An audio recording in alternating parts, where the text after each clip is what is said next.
Hello there, Senators, and thank you for joining me on tonight's stream. A little bit of an impromptu stream.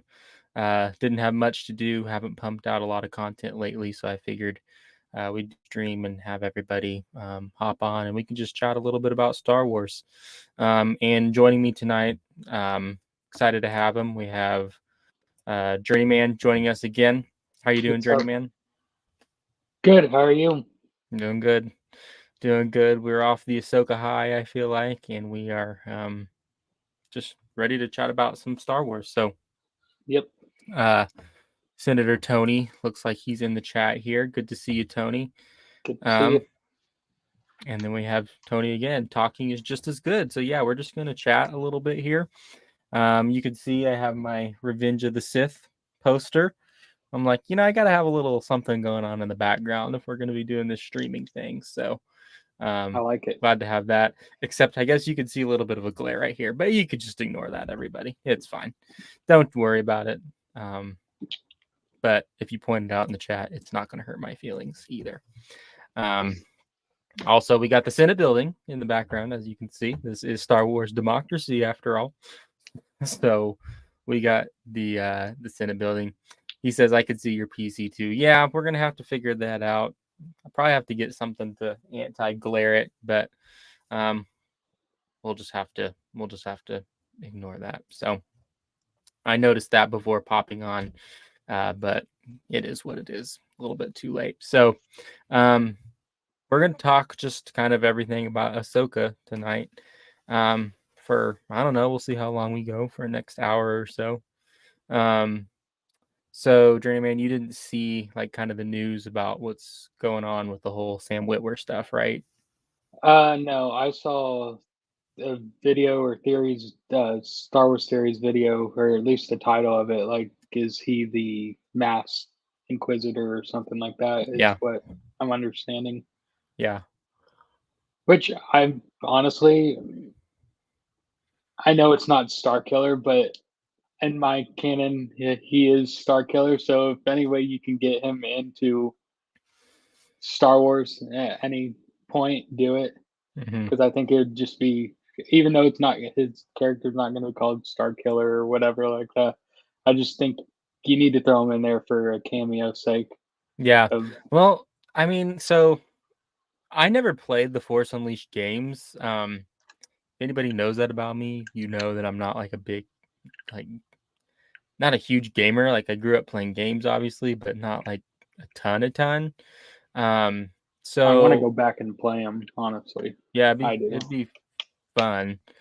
But I know for a fact that Starkiller, if you remember, his name is Galen Marek, and the Inquisitor's name is Marek. It's spelled differently, Marek. Okay. Yeah. So Marek in the Force Unleashed is Marek, I believe, is the Is that last right? name. Yeah. And then the Inquisitor in the shows, his name is spelled Marrok. So they're pronounced similar. I don't know if they're even pronounced the same, but they are pronounced similar. Yeah. It's Galen Marek. Okay. But they're pretty close. So Yeah. as far as I'm concerned, Starkiller confirmed as the Inquisitor.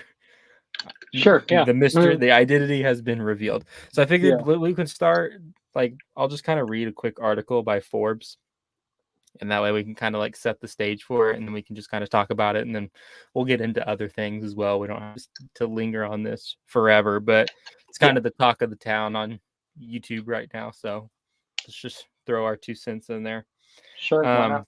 Here you go. So Forbes article here says, one of the biggest mysteries in Ahsoka so far is whether or not one thing is supposed to be a mystery at all. The guy you see above you is Marek. This article is very oddly written. An Inquisitor, if not the last Inquisitor, who joins rogue mercenary Jedi Baylan Skoll and Shin Hati. He has an entire fight with Ahsoka herself using his signature spinning Inquisitor saber. But, like, who is this guy? Why is he here as this odd third wheel? Why would he be around at all if his identity was not supposed to be a mystery? It's hard to see how Marek could have been cut, and Shinhachi just fills that part as well. So his presence feels like it has to mean something. There are a few theories that touch on this. There are a few theories that touch on this is supposed to be a mystery who might be revealed to be under that mask. I think the thing everyone hopes is not happening is that it's somehow a twisted version of Ezra, who is not in fact lost in another galaxy, but right under their noses and somehow evil now. which I think would be honestly a pretty cool twist if you think about it. Like that would be some interesting stuff going on there. Yeah, I But mean, it would be pretty cool. Um, and we can kind of get into that in a little bit here, but it mhm. almost seems like it's not. I don't know. We'll get into it in just a second here. Yeah. Uh, Continues, goes on to say, but a more interesting theory is that fans noticed that the actor Sam Witwer was listed in the credits of Ahsoka as additional voices. So that's another part of this.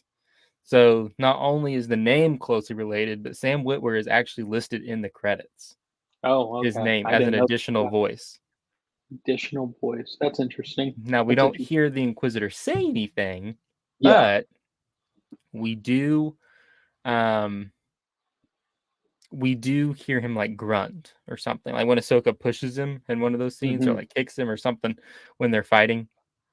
Yes, Tony says he grunts well. He You got did you did he well. well.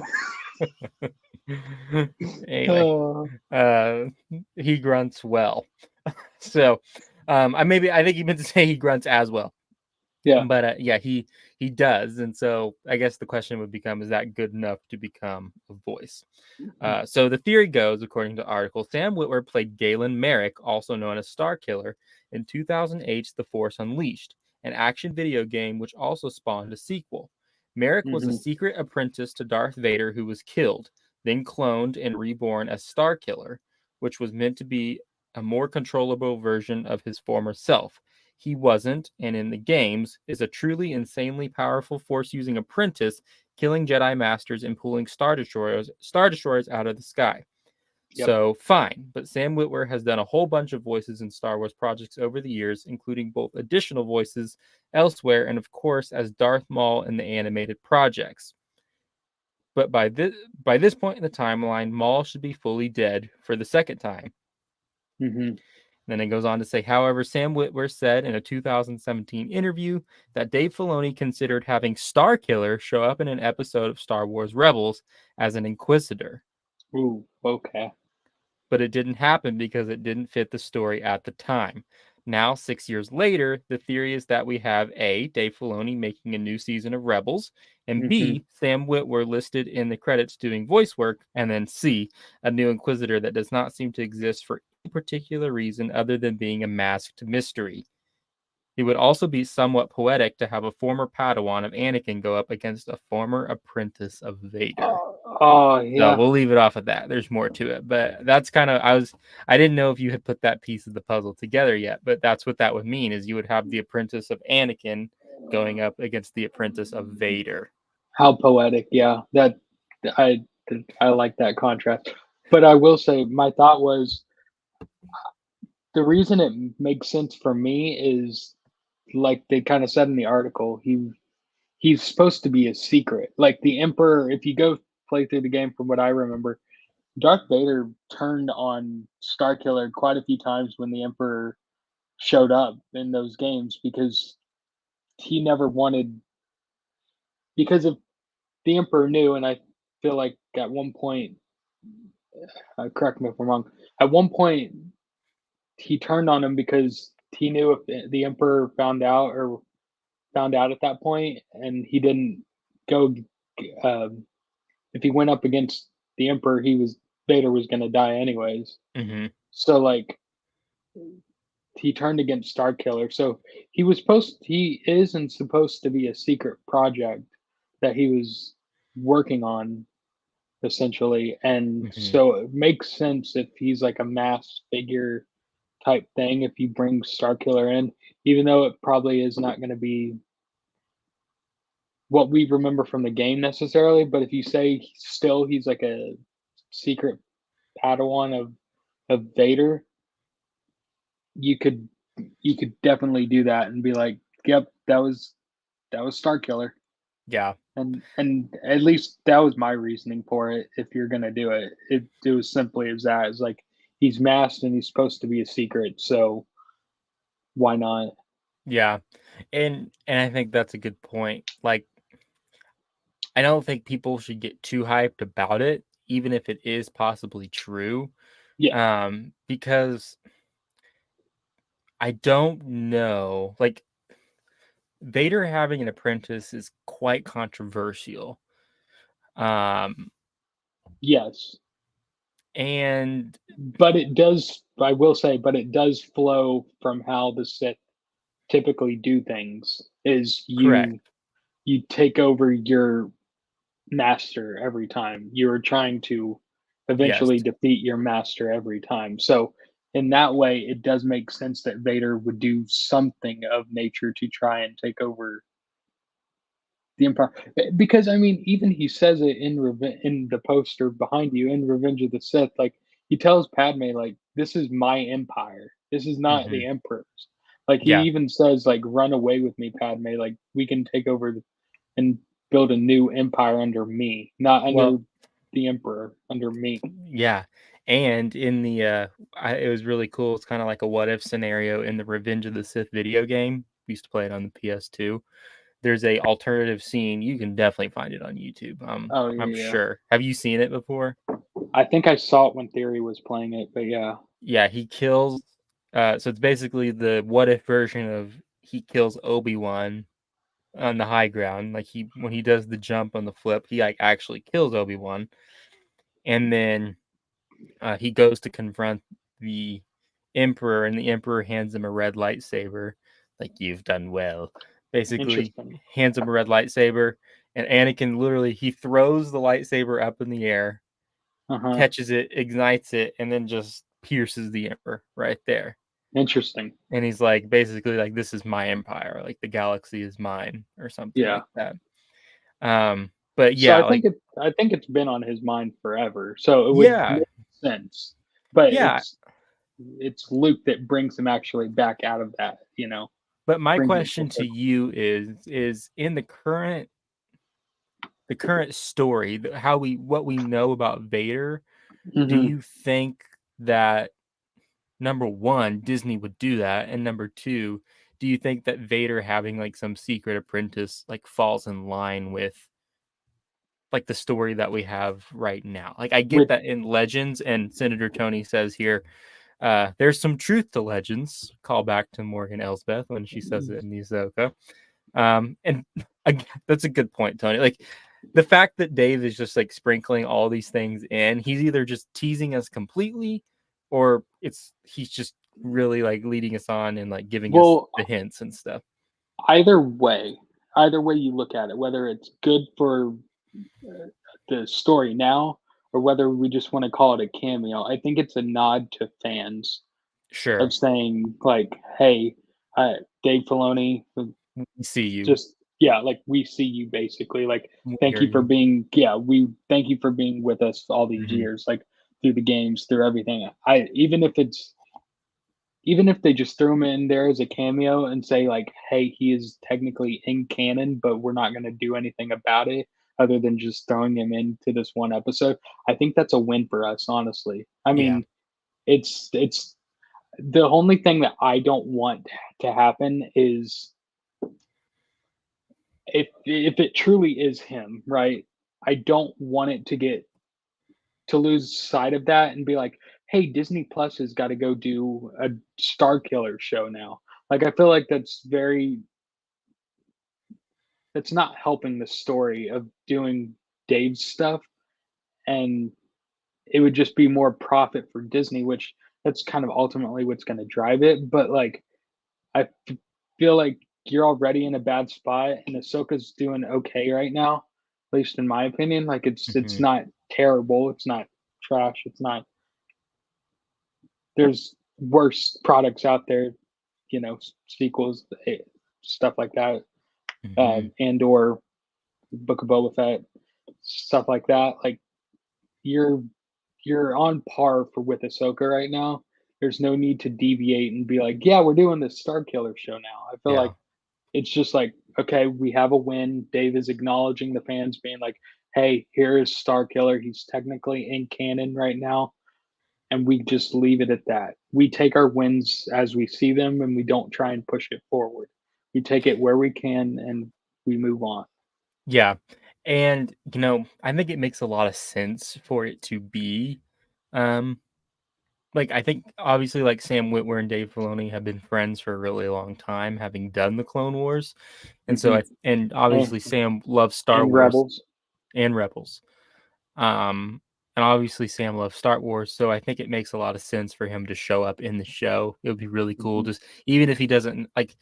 I don't know a lot about Sam Witwer, honestly. I don't know if he's like an actor outside of voice acting, but maybe he really will. Like we could just see him take off the mask, even just for a brief little second, and just hear a Yeah. few lines. Yeah. And I mean, Dave It's a, Filoni did it. He's yeah. not an actor, and he No. does his cameos, so But it's a win for the fans. That's what it is a I'm win. saying. Hmm. Like whether he gets a show or not, like I don't really want that. I don't really want a Star Killer show. Like this show is the video game. So if you want to know more about Star Killer or anything like that, I know it's an old game, but still, like the video game is out there. You can go watch it on YouTube. You can go learn more about his story through that.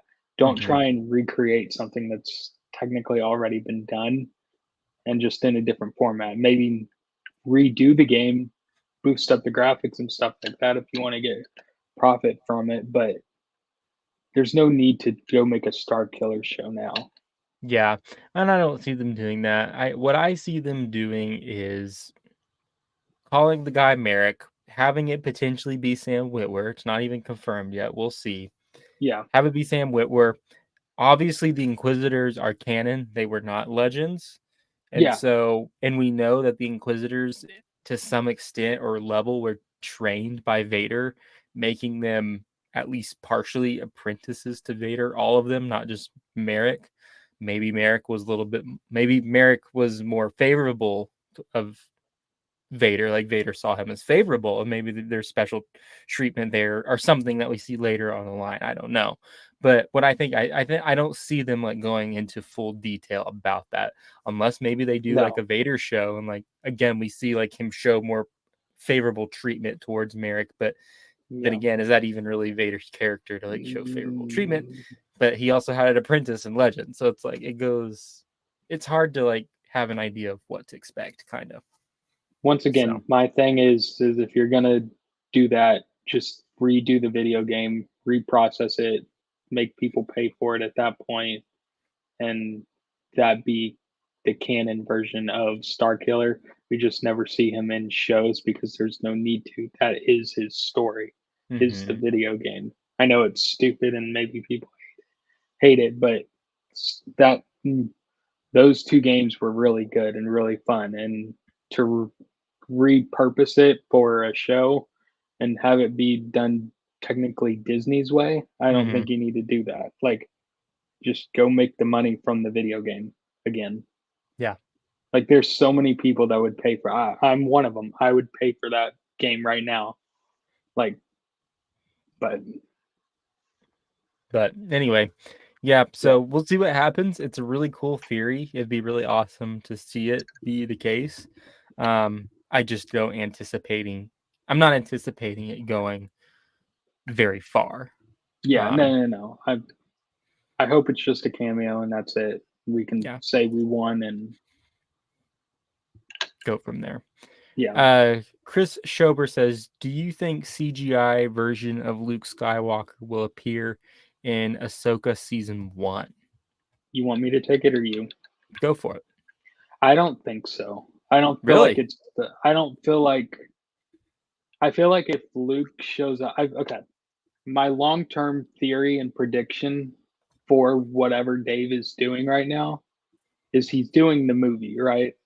So whatever this all is if he's gonna show up, he's not gonna show up in this show.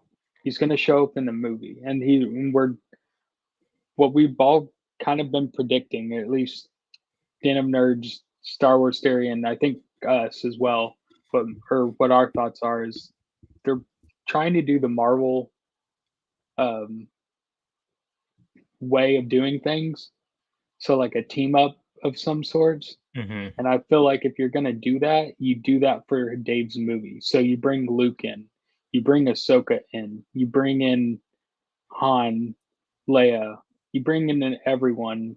Is if you're gonna do that, you do that right, and you make it the sequel trilogy that we were supposed to get before the sequels. Hmm. That's what I would do, and that's my prediction for what's gonna happen long term. So I agree with you that Luke will probably be in the movie. I still am hopeful that we will see the CGI version, de-aged version of Luke appear in Ahsoka. Based off the timeline that we're given, I Yeah. do think, and I know you and I kind of talked about this earlier, and we'll get into this more here in a second, but I think based off the timeline that we're given, because we know that Morgan Elsbeth is delivered to the New Republic by Ahsoka. Hmm. Um, so obviously it takes place after The Mandalorian season 2. Right. Uh, and then somewhere between The Mandalorian season 2 and the Book of Boba Fett, we know that, um, or we suspect that Ahsoka meets up with Luke Skywalker, because then we obviously see Yeah. Ahsoka with Luke Skywalker in the Book of Boba Fett. Dave Filoni has promised that we will see Luke and Ahsoka meet. I envision that we will see them meet in the Ahsoka show, because, and I don't know the timing, but I suspect that Dave didn't know that he was going to be doing the movie. So I see what you're saying is like they'll meet in the movie, but I'm Hmm. just wondering if he didn't know he was going to be doing that movie before he wrote Ahsoka. So he True. writes them in Ahsoka just to make sure that it happens, and then we get the movie. Um, True. but that's just my theory. What are your thoughts on that? I mean, it's plausible. I mean, I'm not gonna say no to it. I would like that. I think it'd be cool for him to show up. I just think my prediction is that because these conversations for a movie and all that happen way before we ever know about it. Sure. And this is how TV industry typically works. What I'm learning from other people, other YouTubers that I've watched who like are very in with the um, media and all that. Like just for sports talk, like I listen to a, a show and they have pretty good sources from what I can tell from Mm-hmm. watching them. And typically these conversations happen long before we ever hear about it from the media. So I feel like Dave has known about it, and that's kind of why I think he's it's going to be in the movie is when they're going to do it. Yeah. No, I think that So makes sense. That makes sense too. Um, I guess we agree to disagree on that. But either way, it'd be cool. Either way, I yeah, think we'll no, get the yeah. scene. Just not sure it'll be in Ahsoka season 1. Like Senator Tony said here, there's some truth to legends, and then he followed up and said also Ahsoka said that on Rebels. So, um, yeah, Oh yeah, didn't she when say that in The World Between Worlds? she said that on Malachor, Okay, yeah. I believe. Yeah, Yeah. Malachor. So, um, yeah, that'll be. I don't know. It'll be cool. It'll be cool to see where they take us. So let's talk about um why Ahsoka stopped training Sabine. Because I Mhm. think that's a really interesting question. I wanted to do a video about it, but it just never got around to it. Um, so you had some good points when we talked earlier. Do you want to start it off and say why you think Ahsoka stopped training Sabine? Sure, I'll do that. So the reason I think Ahsoka and Sabine stopped training with each other is really based on um, who their characters are, and and I'll get into that. So Sabine is a Mandalorian, and in the show she said, and Hera says in the show, like she's stubborn. She's a Mandalorian. She has that grittiness to it, and we can see that in Rebels. She's that fierce warrior, like a Mando, and Hmm. so even in just the show Mandalorian, we see how fierce and tough that they are, and they want to do things their kind of own way, you know. Hmm. Ahsoka, on the other hand, um, goes back. It goes back to when she was a little Padawan and being Anakin's Padawan. Hmm. So let me kind of reframe it. Ahsoka has never had to train someone ever. This is just like Anakin in the Clone Wars. This is her first time ever having to train someone. So when you get two people that don't understand, they're too headlocked with each other. One being a teacher that's never had to teach before and gets frustrated because she has never taught before.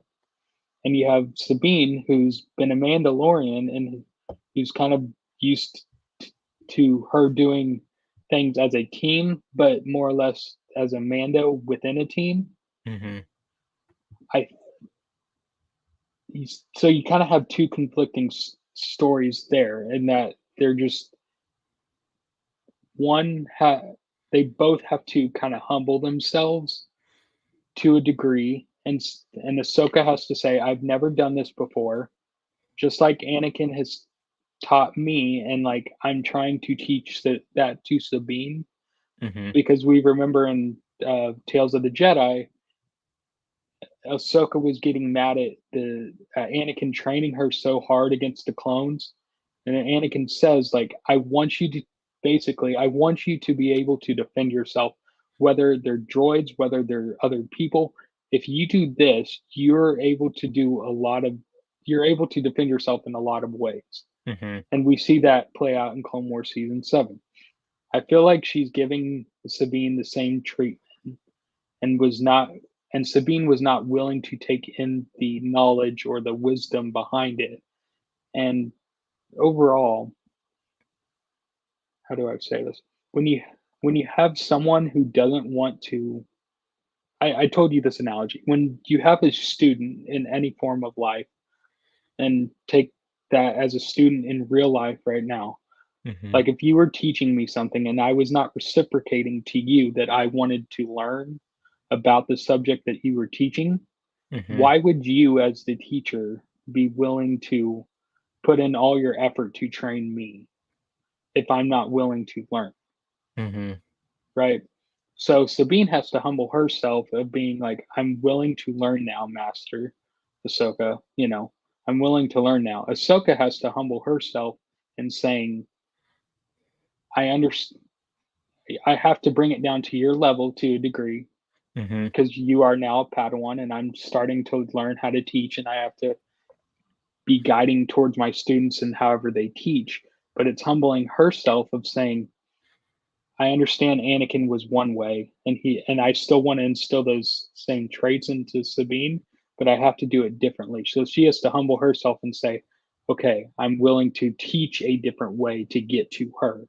So that's kind of why I think they stopped training. Is it's just a difference of opinion and a different viewpoint to have them come together. And that's why we see in the show, like Hera being the mom of the show, basically sat Ahsoka down and sat Sabine down in their both relative scenes and said, "You both need to humble yourself and come together so we can go find Ezra," which is the ultimate goal, Yeah. which is the correct move by Hera, is saying, "We need you both to go do this. So you both need to humble yourself, because, like, once again in the show, Sabine never Hera said, "You've never asked to come back to Ahsoka. Um, you never came back and told Ahsoka like you wanted to continue training." So Hmm. that's that's kind of my thoughts. Is they both basically had to humble themselves before each other to work together to go find Ezra. That's really the crux of it. Did you feel like this is on topic but a little bit off topic at the same time? Did you Sure. feel like Ahsoka's character was a little bit different in these episodes? Like, did you feel that she was a little? I'm not saying it was bad. I'm just saying, do you think she was a little bit Obi-Wan-ish? Don't you think a little bit? I A mean, little bit. I mean, like what I found them doing, what I found Dave doing was maybe Ahsoka wasn't as much as Obi-Wan, but Sabine's character kind of reminded me a lot about Anakin in some ways. In fact, you hear in the first episode and in the second episode, she has like either she's having like thoughts or like a dream where she's hearing voices in her head. And then the second time it happens, Ahsoka like catches on to it like in the forest and is like, Sabine, Sabine. Like yeah. I think Sabine is like wrestling with like some deep attachment, and you just wonder if Ahsoka was a little bit too harsh. It's probably, as Tony says here, always backstory there is. And yes. it's like maybe Ahsoka was, as you said, just not ready for this role as a master.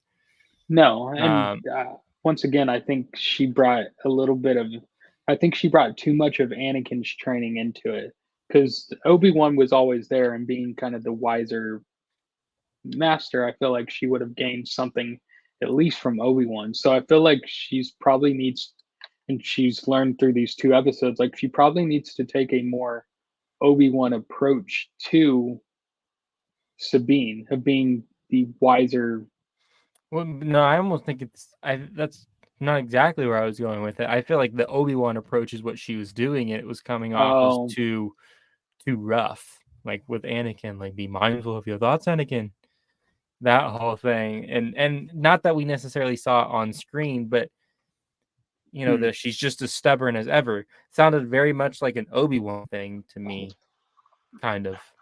Okay, yeah, Um, I see what your point is. Yeah, no, I can see that. I but just yeah, I don't know. I don't know. I feel it goes back to just she's never had to Yeah, teach anyone. right. And I Like think yeah, that's a good point. Like I think that she's having to learn, and she's having to learn how to be a master when she was never fully trained to be a Padawan. She never became yes. she skipped from Padawan to master. She left Essentially, the yes. order as a Padawan, lived on her own. Yes, like kind of matured into a Jedi Knight. We even Mhm. see in the opening she's called a Jedi Knight, or the crawl. She's called a Jedi Knight, but she was never a Jedi Knight in the order because she left as a Padawan. Like Yeah. she matures herself into a Jedi Knight and then matures herself into a master. And she's Mhm. even kind of a master to Kanan a little bit too. Yes. Like very Mhm. much like speaking wisdom into him and speaking like wisdom into Ezra. But she never got that. But I Anakin think never got to it's finish my training. right. And I think you're correct on that. But the difference I was going to make between Kanan and Sabine is where Ahsoka left the order. At least with Kanan was where Ahsoka was. And so when Ahsoka gave Kanan wisdom, he understood what that means because he's kind of already had to go through that. And they're around I mean, I think Ahsoka's probably, they're they're probably at the same age, so they probably understand each other, and that's why Kanan took in the information so well from Ahsoka. But Hmm. for her to just generally speaking, that's kind of like what Ahsoka's having to do now, essentially. And Hmm. correct me if I'm wrong on this analogy, but that's like teaching physics to a 2-year old and expecting him to to for them to understand that, right? Hmm. And so what I mean by that is like they're not going to understand that until they mature to another age. And what she's trying to do is she's trying to go from what her knowledge is to where she left off at the order. Right? Yeah. Yeah. Yeah. So like Mhm. she's trying to fill that gap of knowledge into her. Yeah. But We'll jump back in the conversation here in a second. Just a few good comments in the chat here. mhm. Chris Schober says, "Who do you think the villain would be in Dave Filoni, uh, Star Wars movie? Dave Filoni's Star Wars movie. Who do you think the villain's going to be? Main villain, I suppose." You can go first on this one. I think So, I've thought about this. I think they're everybody suspects that it's going to be Thrawn. That Thrawn is going to be the main villain. and that's what my answer was going to be. But keep going. And sure, I think it will be Thrawn. Okay, I think that Thrawn will be a prominent villain.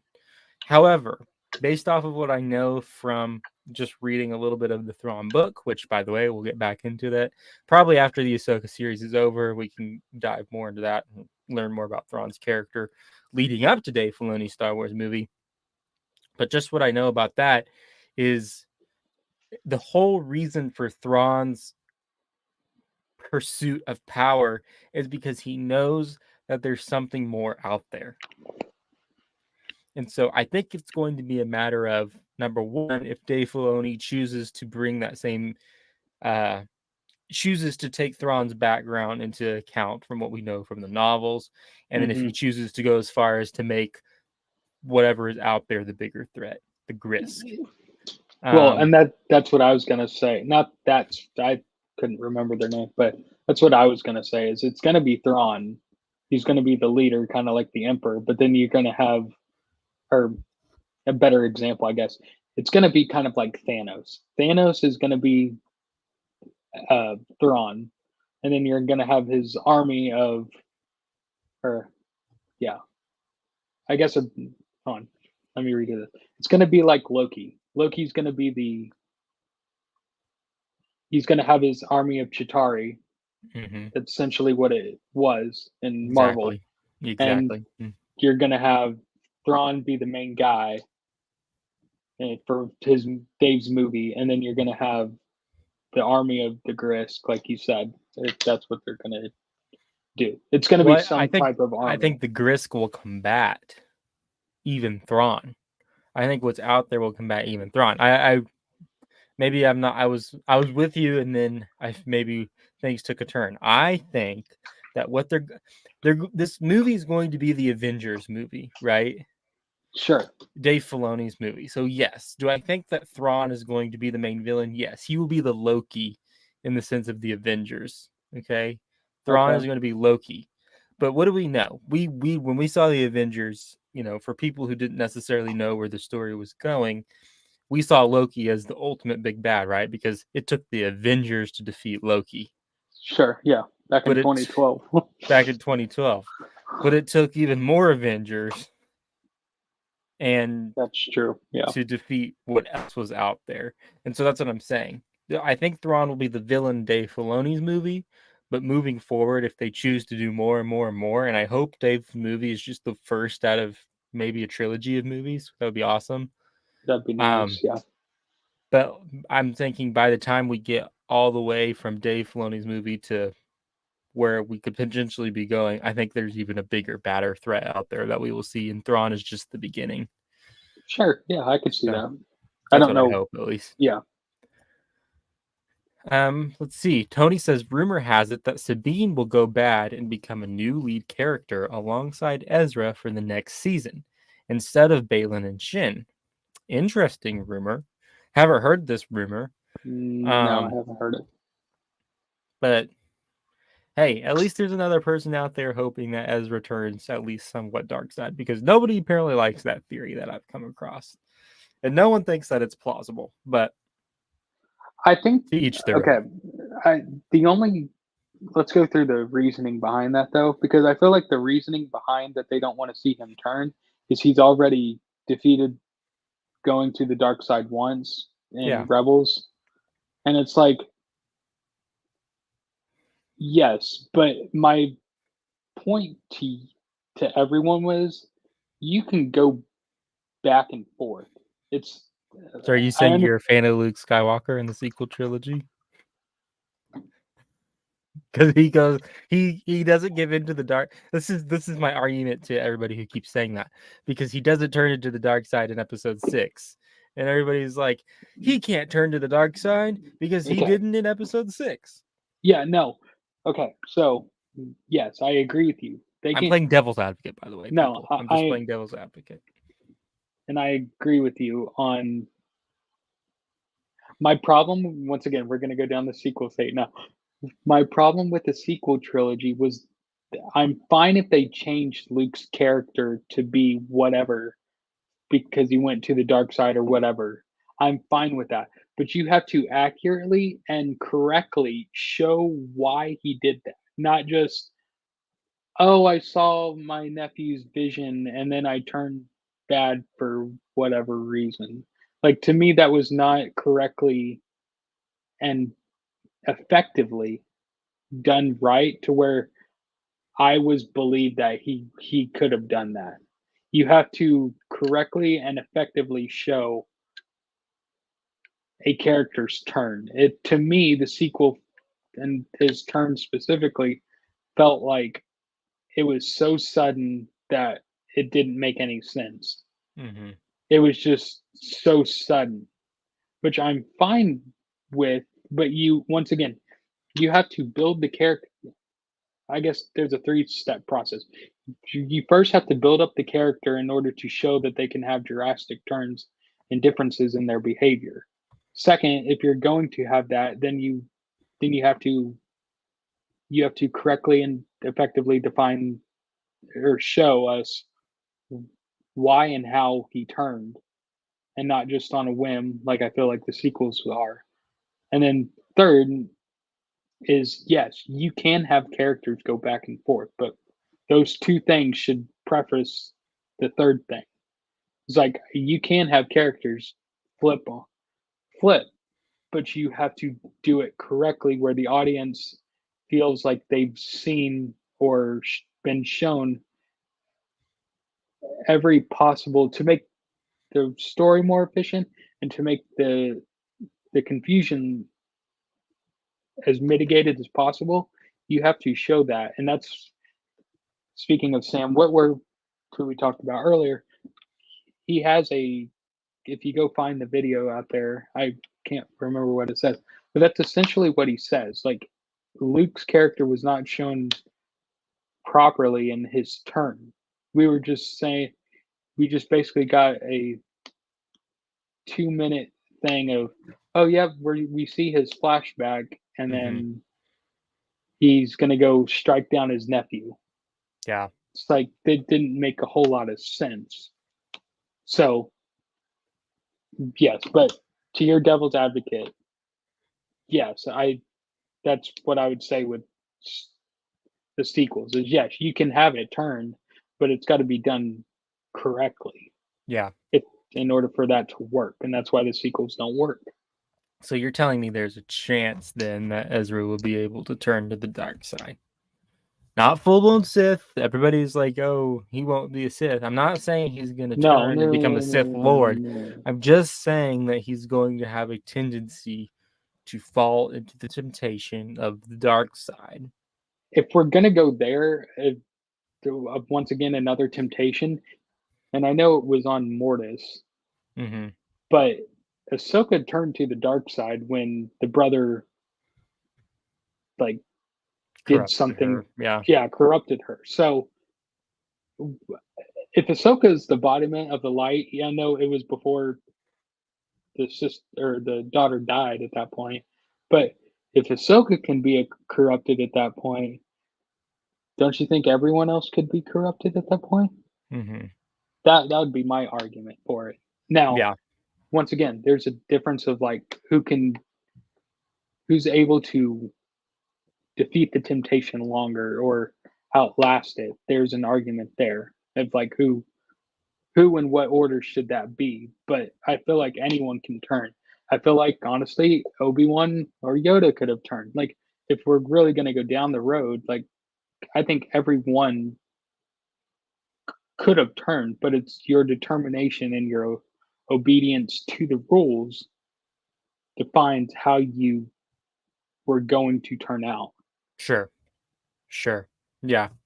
No, I definitely think it's a real possibility. And Uh, honestly, I think it would be a change of pace for Star Wars to have Ezra return. yeah, I think it would be really. I would personally love it, but that's just me. Yeah. Tony says Ahsoka will feel bad that she fails yet another person. I would agree with that. Yes. That'd be I think another that, another hurdle for her to have to overcome. and I think that's what this show is going to ultimately show. If we're predicting for the next few episodes, I feel like that's what this story is about. Hmm. Is her having to train Sabine and basically hoping she doesn't fail like she did, Sure. or Yeah. feels like she felt that way.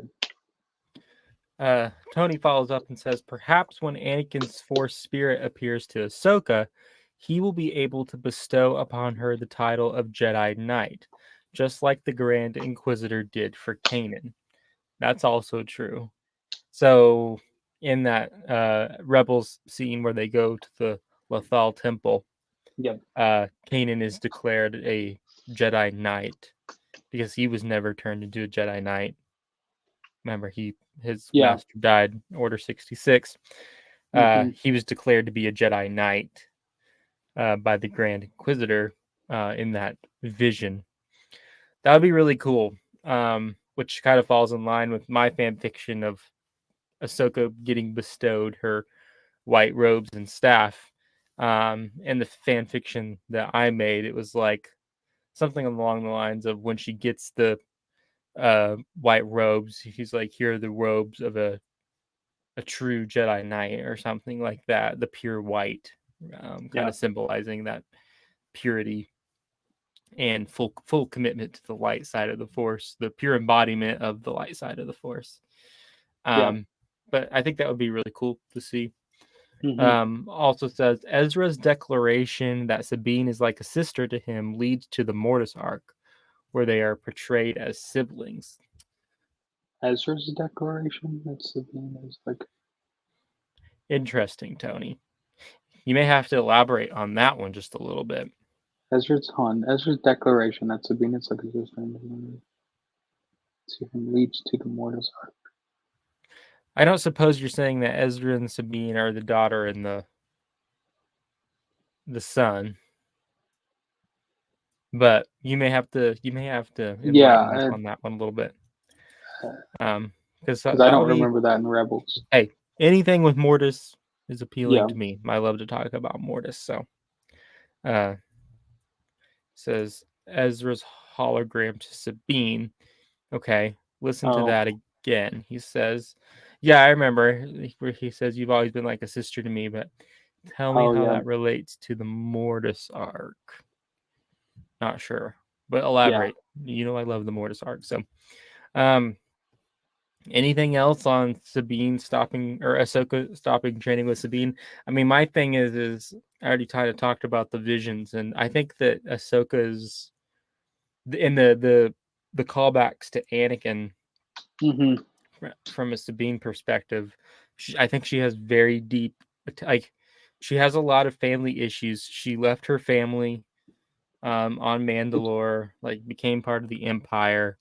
Um, like she's had a lot of she's had a lot of trauma, and I think that is going to make it difficult for her to become a Jedi. Just because even Ahsoka, when it comes to Grogu, alludes to the fact that she's not willing to train somebody who has strong attachments, and Yep. even Grogu had a very dark past. And so there's similarities there, and she's very quick not to train Grogu. Um, Which begs the question, why Sabine though? That's well, because I think she trains Sabine first. oh And I think that may be where we disagree kind of on the timeline, because I think that Ahsoka will have trained Sabine first, right after probably the Battle of Endor, Vader dies, all that stuff. She trains Sabine, It doesn't work out. Ahsoka goes on her own and starts to hear whispers of Thrawn's return. That's where we see her with Morgan Elsbeth, and that's where we find that the Mandalorian, Grogu, and Ahsoka all meet. And then at that point, Ahsoka has already trained Sabine, or had tried to train Sabine, and is like, "No, I'm not about to do this again." And maybe it's not so much that she's like, because it all kind of felt like it wasn't necessarily that she wasn't willing to train Grogu. Yes, she does blame it on the fact she's like, I've seen what this kind of attachment can do to a fully trained That's Jedi Knight, Jedi referring to Knight. Anakin. Yep. And yes, like she does blame that, but in some senses, it always felt to me like she wasn't. She didn't want to fail herself for the other person. Going back to what Tony says is like, at her heart, she has not been able to overcome the fact that she failed Anakin. She feels responsible for the fact that he turned to the dark side. Which is not her fault. It's Anakin. Anakin made the choice Right. to do that, but she has taken personal responsibility upon herself to feel that way. Right. Of saying like I walked away, like we saw in the Clone Wars, like how devastated he was when she walked away. Like Well, and even in his Rebels, the Twilight of yeah Appearance, she's like, I won't leave you, not this time. yeah, Like she knows that it's a big her thing. Yeah her leaving partially contributed to the fact that he may have turned to Vader. So yeah. she feels like she fails Anakin, and then she has like Kanan and Ezra, and she doesn't necessarily fail them, but she there's that, and then Sabine, if she tries to train Sabine and it doesn't work, she fails again. And then Grogu at that point, she's like, I'm not ready to like this is she doesn't think that she has what it takes, essentially, probably is what I She kind of feel like. she has a fear of failure because Failure. she feels like if she does it and it doesn't turn out the way that she thinks it's going to, I even though the Clone Wars isn't around, I feel like she thinks if it fails, she's going to start another technically Clone Wars, even though whatever war it would be called, she Mm-hmm. would start another war essentially. And I feel like maybe that's the trauma there. It's like I'm not going to start this over again. Like, or Possibly. I don't know if she necessarily thinks her potential Padawan would cause a war. I just think she's not ready to fail another person yeah, specifically. that's yeah, And what Tony says here, stern is the word that I would use. So earlier when I was talking about the difference in Ahsoka's character, she did feel very stern, which is exactly how I would say like Obi-Wan was. Like he wasn't a Qui-Gon. He was very like yeah. stern on his ways, and that's what I guess Tony got the same vibe. Ahsoka is quite stern with Hera and Sabine, but she is friendly with Luke. Is this because they are in different periods of time? And I would think so. I think we've seen Ahsoka. We saw Ahsoka in her most like stern state, and then Hera brings up the fact that it's time to begin again with Sabine, and then Sabine hears from Huyang like it's time to begin again, and we see her kind of make that transition and kind of open herself up to the possibility of retraining Sabine. And I think we're going to kind of slowly go away from that sternness. And she's also very stern with it's all kind of making sense now because I also felt she was very stern in the Mandalorian season 2, and I'm like, yes, it feels like Ahsoka, but something is still just a little bit off to me. Do you And think she's stern because of Anakin? Like because Anakin was all about like he was sort of about the rules, but kind of bending the rules a little bit. So mhm. she's thinking I'm gonna be stern with her because if I don't, once My again, she's gonna theory, end up like Anakin. so while yes, I think that Ahsoka is very different from the Jedi Order she was once a part of, Yeah, what I'm seeing is someone is I'm seeing kind of I'm seeing. How do I put it? It's like Ahsoka obviously never got her Jedi training stopped as a Padawan. Her formal Jedi training stopped as a Padawan when she left. Sure. Yeah. Thus, she was everything. Anyone who could have taught her about the Jedi way, specifically about the Jedi Order at that time, it stopped Hmm. when she left the Order, and she was left to figure out life on her own. Sure. Yeah. Okay. I think that her character is meant to be the purest form of kindness and selflessness that there is. But that doesn't Hmm. mean that she's not prone to making mistakes. Because guess what? That's a good character. We're all going to make mistakes. We all have to learn from our mistakes. I Sure. find that Ahsoka, and again, I always found her character just to be a little bit off, not in a bad way, but just like something is different here in the Mandalorian season 2 compared to Hmm. how we see her as that young, uh, innocent Ashley Eckstein voice. Well, yeah. That's yeah. Because it's two different people, but also like just I think there's differences there in how she's being portrayed. I think she's slipping into feeling like she has to be more stern and kind of realizing like, okay, I've seen Anakin fail. And I know Anakin. I know that he didn't have a love for the way that the Jedi did things. Hmm. And now I've seen Sabine. I failed Sabine. Like maybe there was a reason that the Jedi had all these rules, and like there can't be attachment, and like you have to do all these things. And she's becoming a little bit more stern because she's kind of falling back into that The old Jedi way of the Order. Yeah. Jedi, and because that's all she ever knew. And I really love that. I didn't love it in the Mandalorian season 2 because I didn't know what was happening. But I think as we see this show go on, I think we're really going to see her open back up to the idea that like the Jedi didn't have it right. And it's just that I think, and she'll come back to Anakin, and Anakin will really encourage her and say, like, you weren't always easy at times either. And that's what Hera says. Like, I'm sure your master didn't Yeah. find you or found you hard to handle or whatever she says. I can't remember now, but Yeah. that's kind of a long tangent. But all to say that I think Ahsoka is learning that it's going to have to learn how to be a master, and Anakin is going to be the one to bring that kind of like A Ahsoka fine. that we all know and love back out. I Kind think of. what's I think what's cool, what we're kind of both saying here is like Ahsoka has to learn how to teach essentially and how to do it correctly with Mm-hmm. Sabine. And I think what's kind of cool, at least this similarity that I want, is remember in A World Between Worlds when like um right after Ahsoka and Ezra get through talking about Kanan and like Mm-hmm. why he did what he did.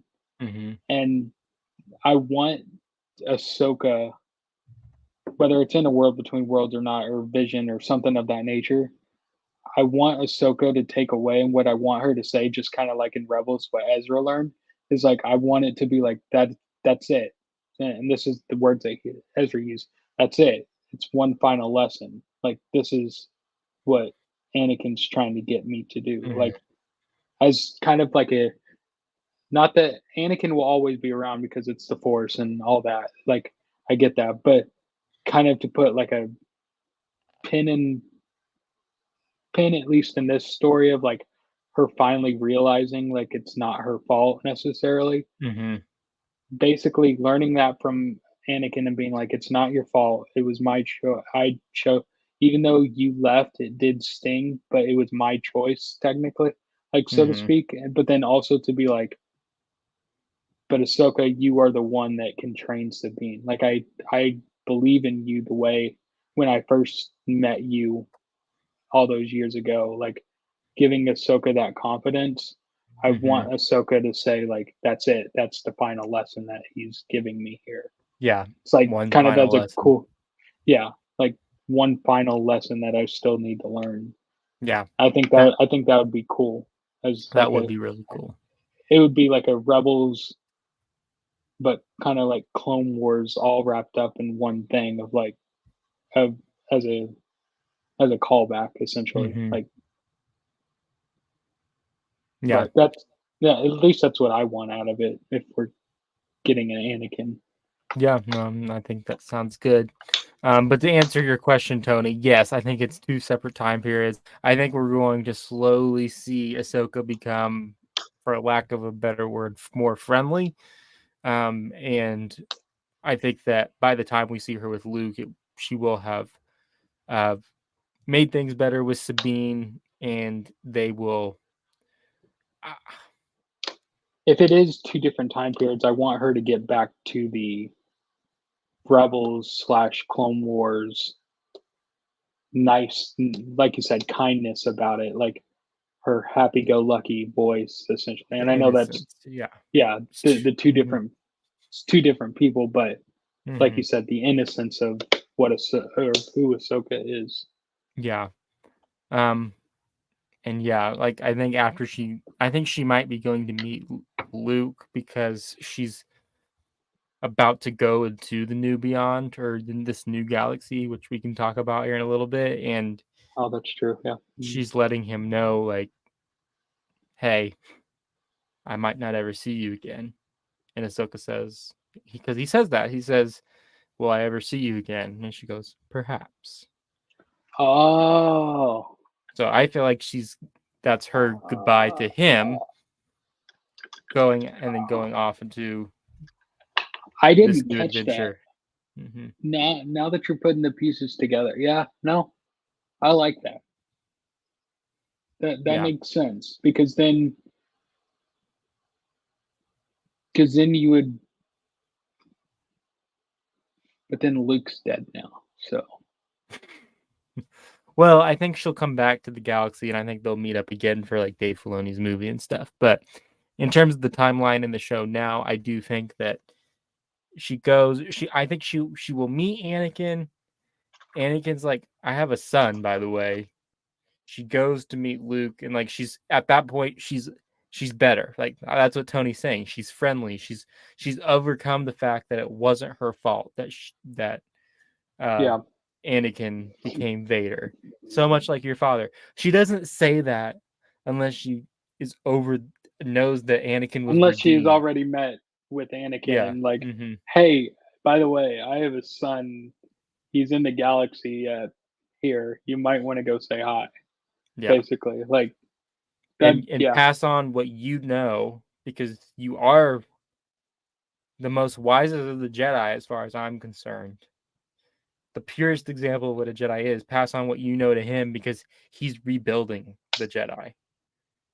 And she then, I mean, we don't know how long they were together, but let's assume they're there for a while. She passes on what she knows about the Jedi to him, what she knew about Anakin to him, firsthand experience. That way he yeah, can be prepared to lead the new generation of Jedi before she leaves and fail. and fail. But we don't have to talk about that. Yeah. But Tony yes, says, I agree. Yeah, yeah. Remember that in Mando, the Jedi episode, so Mando season 2, she didn't want to train Grogu due to attachment. Was that an issue with Ahsoka? Is that an issue Ahsoka had with Sabine with Ezra? Yes, I think so. I think she saw the attachment that or Sabine had with Ezra, and did not feel that Sabine was ready to trained to become a Jedi, and that's where I'm saying I think she kind of fell back into the mindset of the way that the old Jedi is, that you can't have attachments. Um, but that's just my opinion on it. which is a nice thing for Ezra to say that she feels like a sister to him. Hmm. But I still have my theory out there that like Ezra and Sabine are gonna be a couple. Yeah. Like that's what I want to see happen is them get together Sorry, as this my one made me prediction. laugh.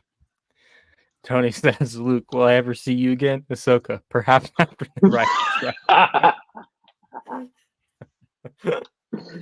Tony, that's a good one. I like that.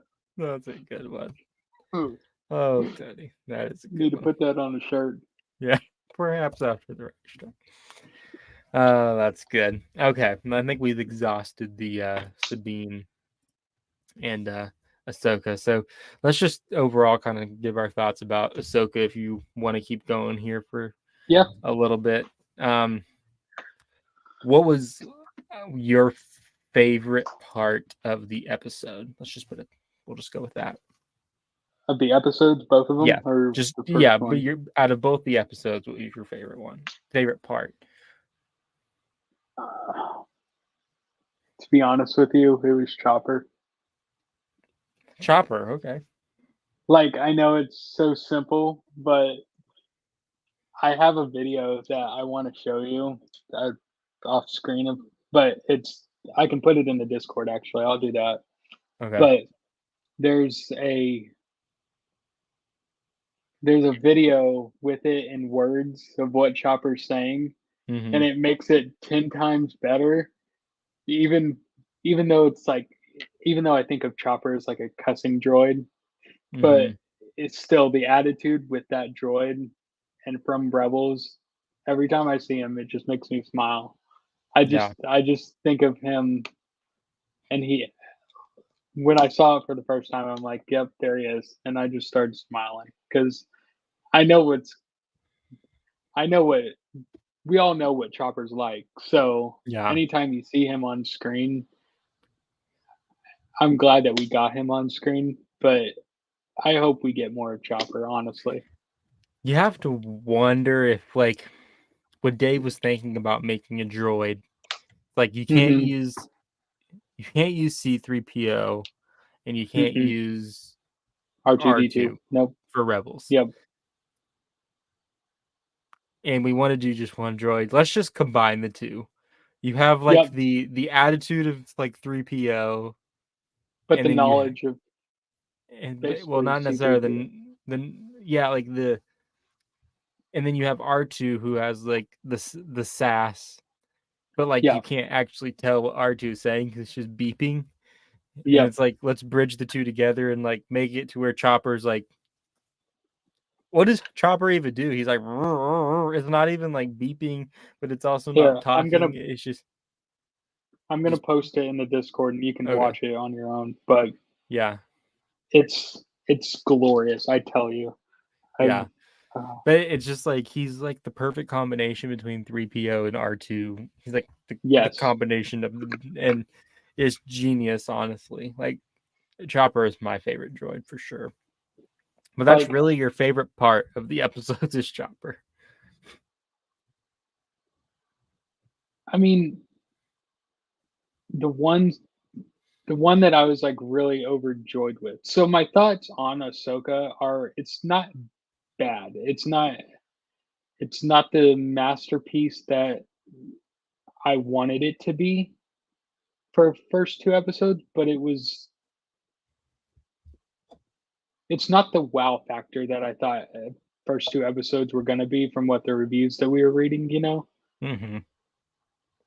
But it was a good story to set up what we're going to see now. Mm-hmm.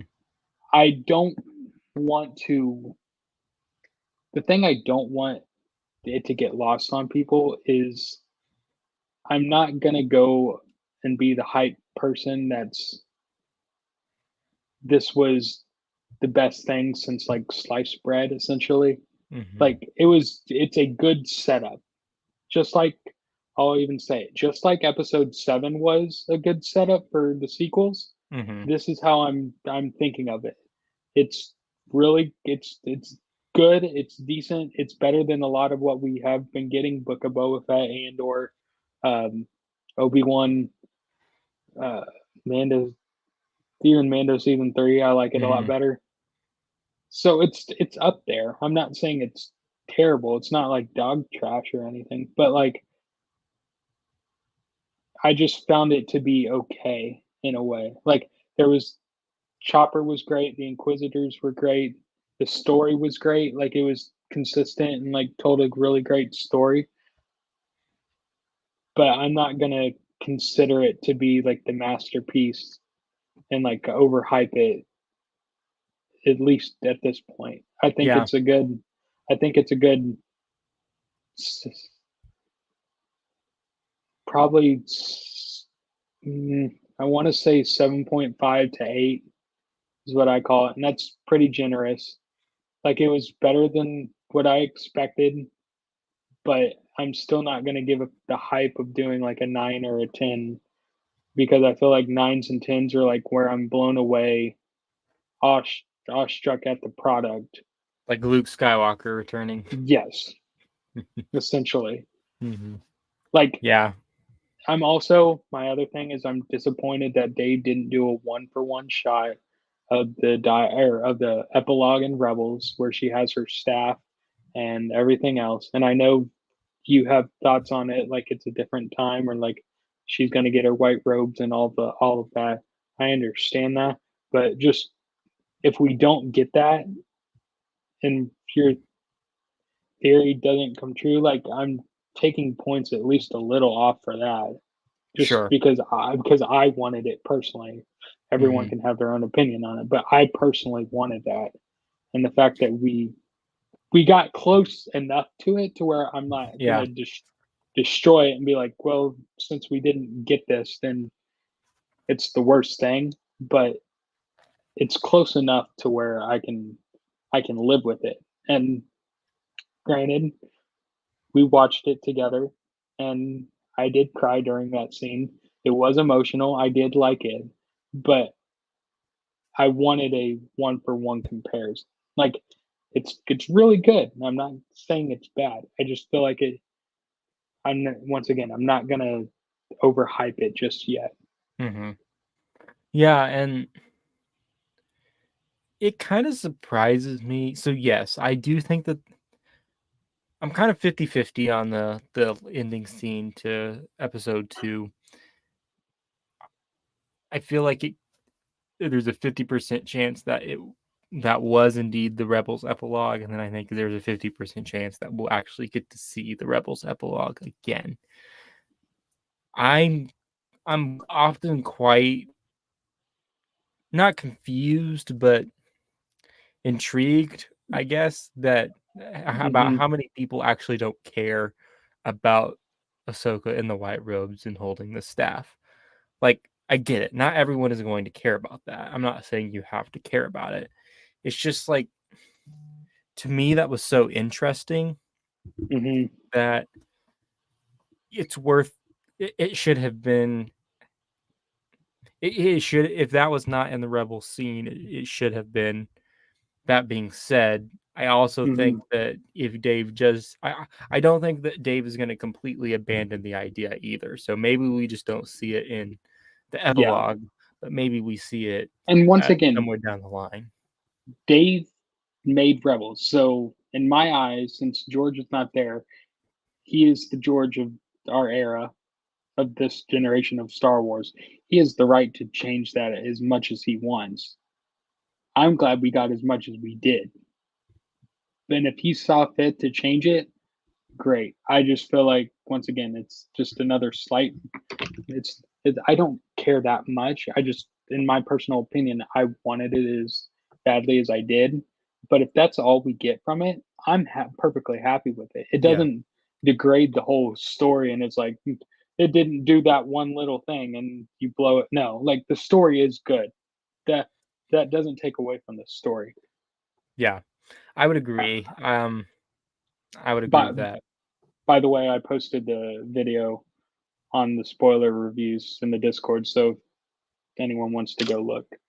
Cool. Yeah. And for anyone in the chat or rewatching it, I posted the Discord link. It's in the pinned comment in the live chat. So scroll up to the very top, pinned comment, you'll find a link that you can use to access the Discord. So Tony here says Chopper needs to be given a medal after all of this, but I don't want him to die. He needs a medal. Yeah, you guys need him. Yeah, all of all of Ghost Crew really does. Yeah. I'm surprised. I'm surprised they were just going to give a medal to. I understand they had to introduce the whole crew again, But I'm surprised Sabine was going to be the one to get the medal and not just have everyone there, because they all Mm-hmm. they You're saying, all was she going to get a medal or was she just going to get recognized? I think it was just recognition, This but is recognition, I think. I Mm-hmm. think so. I could be wrong. Uh, but they were all there, you know. Yeah. Mm-hmm. Hera, Sabine, Chopper, um, purple guy. What's his name? Sorry, Zeb. Rex. Zeb. Zeb. Rex, not Zeb. Um, I mean, Rex was there. I mean, you pretty much had everyone there. Yeah. So I was just surprised that it was just going to be her. But then again, she was the one staying on Lothal in the epilogue scene, so it makes sense. Yeah, for sure. For sure. Tony says the conversation we just had made me think that there are endless opportunities for narrative and plot. Yeah, it's always fun to speculate about Hmm. Star Wars. Something about it. Um, Follows up and says fans of Clone Wars and Rebels will understand the white robe. Fans who are not into the animated series will have no clue and don't care about it. It's true. I mean, Which, once again, they're trying to go for a broader audience, as I said when I was last here on on here. Like they're going for a broader audience, so I get right. it. But kind of like what we were talking about, kind of with the Starkiller thing, of like a recognition of fans of we see you, we understand you, Mm-hmm. and they did do a little bit of that. But if you're gonna do it, and especially for that, like there's a difference between a recognition for Starkiller, which is like a big character, but not necessarily in your story overall. Mm-hmm. There's a difference between that than being like, hey, we showed you something directly on here and this other thing, and then you're gonna change it now since it's in live action. Yeah. To me, I'm like, and it's and the story is the story that you were following from the other show. Like just do the same thing just in the live action. Yeah. That's my whole thing. It's like it's one thing for Starkiller. It's another thing when the show is directly involved with it. Sure. Tony says, I'm fine for the retcon. It only came from one hand drawn picture. It's true, but it was also in Rebels. So, I mean, it kind Yeah, of that's it made an on screen appearance, and I'm fine for it too. I'll get over it. yeah, Um, no, I'll get over it. It so long as the story is good. continues to be Yeah. good. Yes. Hmm. For sure. He said, Tony said, I saw the Chopper video. It's fun, but I want Disney Plus to supply a Chopper closed captioning. No, Sure. okay, so no. So the thing I'll say about this is I like it in the Tony. I sort of agree with you. I wish they would have the option to do that, but I think it's better if you don't have the words on there because that's what made the R2D2 so fun. Is you could literally give him any words that you could think of. Say whatever cuss word you wanted or whatever. Like your imagination ran wild with it. I Mhm. feel like if you did that, it's better with the closed captioning. I agree with you, but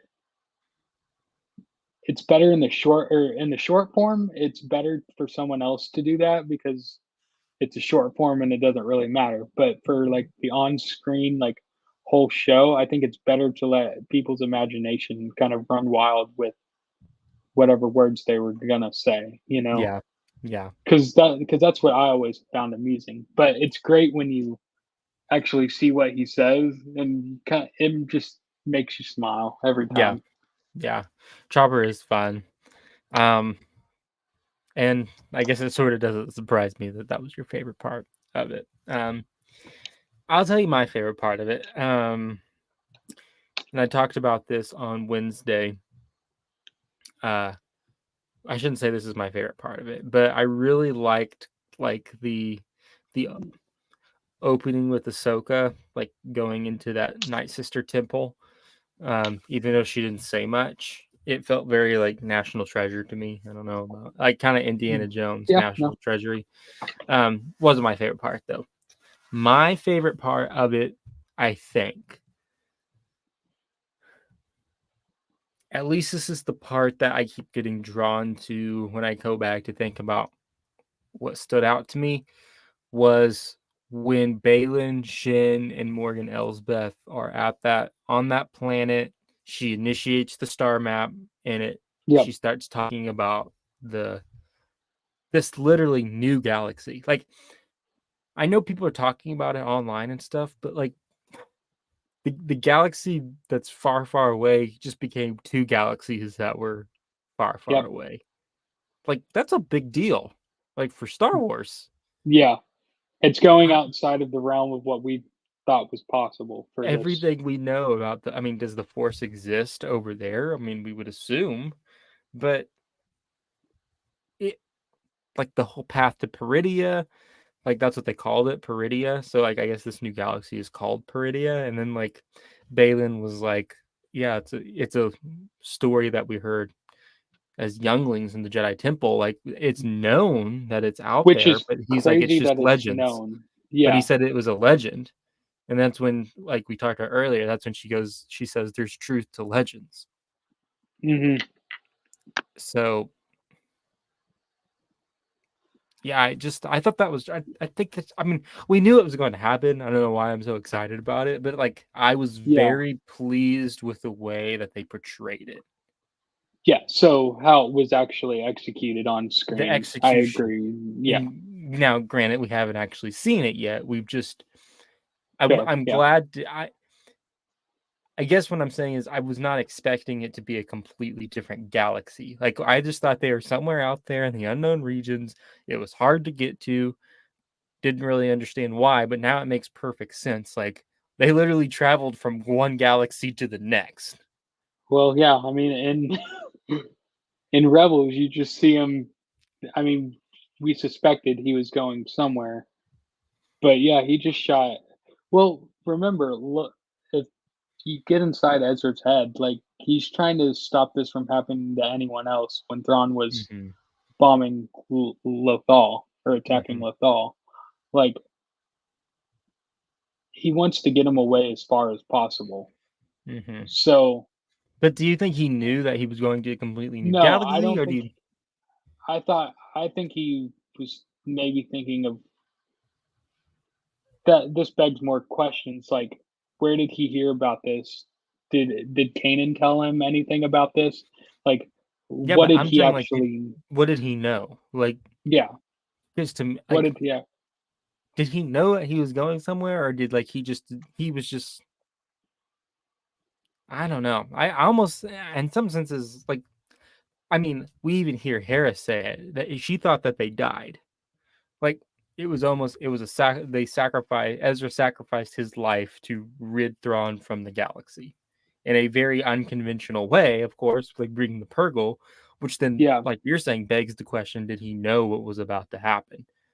And Thrawn says, and I don't even think there's interviews out there with Dave Filoni where people have asked him what happens to Ezra and Thrawn, like way and back in the he, day, and he says, yeah, "I he don't know." says, hmm, He says, "I don't know what happened to him." He's like, I haven't really thought that far." But Thrawn says at the end, "Whatever happens next happens to both of us." that's Was true. Yep. was he assuming death? Was he assuming like he knew that they were going somewhere? Like, what did these people know? But man, when and Tony says it right here, it's when you see that beam of light stretch from one point in the galaxy. This is our this and again, the way it's executed on screen was just awesome. Morgan Elsbeth goes, "This is our galaxy," and you're like, "Okay." And Okay. then Yeah. the Yeah. beam of light goes and it illuminates a whole nother galaxy, and you're just like, Huh. "There's a like that literally changes everything." In my opinion. There's two of them, Yeah, or this is or in getting out of sequel, hand. Now there are or in two of the them. yeah, or in sequel terms. There's two of them. There's two of them. Yeah, yeah. Oh man. Tony says, "Will Thrawn employ the knowledge he acquired from his time in another galaxy against the New Republic for 1000%?" I Yes. mean, 1000%. Yeah. Well, we know that place was from what the show told us, didn't Morgan Elsbeth say like it was a haven for Night Sisters, or like the beginning of Night Sisters or something like that? Oh, you're testing my memory now. What did she say about it? What did she say about it? Well, so I she could. says that the place that where they're looking at the star map, Ceatos or something, Ceatos, I think that's what Mhm. the planet is called. She says that that place in particular was built by an ancient species or something like that. Someone in the chat correct me if I'm wrong, but I think she says it was built by an ancient people or an ancient species. She doesn't say that the ancient people were the Night Sisters. So that begs the question: is it the Zepho? A lot of people are That'd be saying cool if it maybe it was was a the Zepho. Zepho or the Rakata, which I don't know a lot about the Rakata, but we hear about the Rakata in Andor just recently. Yeah. Um, but like I don't, like I said, a lot of people are talking about the Zepho. Tony says that is correct. So I think she says it's an ancient people. Doesn't refer to the Night Sisters, but yes, there and Hold I on, don't. Tony. Are you saying that it's correct that it's an ancient people, or is it the night that it's the Night Sisters? Where Yeah, you might specify first. I think he's saying it's an ancient people though. But and I don't remember if she alludes to the fact that the Night Sisters were there. Um, he says the Rakata chiefs were on our own universe. Yeah, they were part of the universe that we know. And they maybe were the ones who built that place. I don't know. It's an ancient species or an ancient people. yeah, Regardless, yeah. I don't think Regardless, she was referring to the Night Sisters, but yes, it has long been rumored that the Night Sisters originated from this the new place. Beyond. Yeah, the New Beyond, or I'm calling it Peridia now because it's called the Path to Peridia. That's what Balin calls it, at least. Okay. Um, so, but yeah, just that was my whole favorite probably sequence of the whole thing, and it wasn't. Here Tony says. The Night Sister may have come from that other universe. Okay. So there you go. But that whole sequence was just fantastic to me. Didn't even have lightsabers or a lightsaber battle. No. It's just and that's what I think I missed about Star Wars is like the whole show feels like a cohesive story so far. It's not going to Yep. be flavor of the week. Nope. Like, let's do our little side mission. Like, it's all going to flow as a singular story, yet also revealing to us new aspects of Star Wars, which is what we desperately need. So far, do you feel like this is how they should have, and Disney Plus in general? I'll just throw it in Disney Plus in general, not just Star Wars. But do you think this is how they should have done every show for s- for for Disney Plus? Because this is how I feel, at least so far. We haven't got a flavor of the week, although they released two episodes at the same time. But So far, so far, I mean, I say that, but like the Mandalorian season 2 is kind of flavor of the week a little bit. It has a more cohesive story to it. It was yeah. like getting Grogu to his people, obviously, But but it, but there's that, some filler in it. Um, yeah, and I'm just not getting the hint that we're gonna get any filler in this. But I could be wrong. yeah. I mean, it is only two Just episodes, the so we'll two see. episodes. But Um, but I mean, like, yeah, I think I heard someone say this. I can't remember who it was. We should have just went like there was such a high after the Mandalorian season 2. Such a high. Like imagine going from the Mandalorian season 2 straight into Ahsoka. Like I guarantee you your score would go up just a little bit just based off of going from the high of the Mandalorian season 2 to Ahsoka because we wouldn't have had all this crap in between. so I think if we would have went, I agree with you about not having the loaded down stuff that weighs Mm-hmm. down this Star Wars.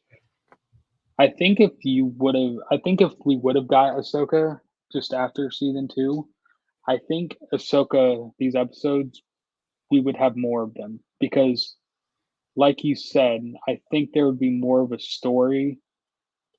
I think there would really be more of a backstory from what you're saying of like your timeline wise. Mm-hmm. I feel like we would have got more of Grogu and Luke and Ahsoka being around together. It would have actually created this whole linear story up to what we know now